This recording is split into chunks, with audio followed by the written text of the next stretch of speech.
আকাশহাটের police file দেখে মাথায় বুদ্ধি আসে। সেই বুদ্ধির জেরে আগ্রার পতিতাপল্লী থেকে উদ্ধার 6 নির্যাতিতা। তাদের উদ্ধার করে মথুরাপুর থানার পুলিশ। নানা টোপ দিয়ে তাদের নিয়ে যাওয়া হয় নিষিদ্ধ পল্লীতে, আর সেখান থেকেই উদ্ধার হয় আজ। কারো সঙ্গে ফোনে প্রেমালাপ, স্বামী পরিত্যক্তার সঙ্গে বিয়ের প্রতিশ্রুতি, কাউকে চাকরি দেওয়ার অঙ্গীকার।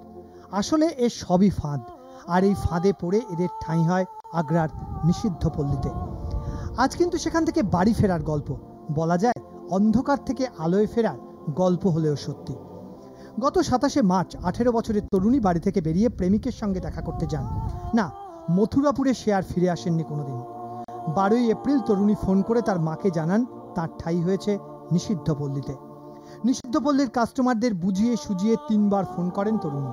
সেই ফোনের সূত্র ধরেই মথুরাপুর থানার এসআইয়ের নেতৃত্বে 4 জন পুলিশের একটা দল আগ্রা যায়।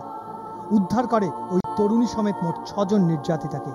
এই নির্যাতিতা জানান পুলিশ ফাইল দেখতো সে, সেখান থেকেই মাথায় এসেছিল নিষ্কৃতি পাওয়ার উপায়।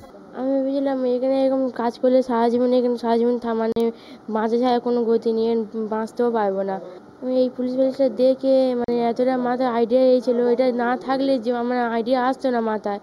এটা দেখেছিলাম বলে মাথায় আইডিয়া এসেছে, আমার জন্য 4-5টা মেয়েও বেঁচেছে, এই জন্য আমি ধন্যবাদ জানাচ্ছি।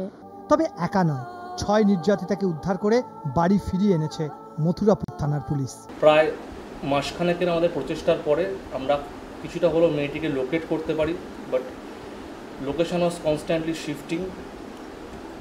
কখনো গাজিয়াবাদ, কখনো আগ্রা, কখনো ফরিদাবাদ, এরকম শিফট করছিল।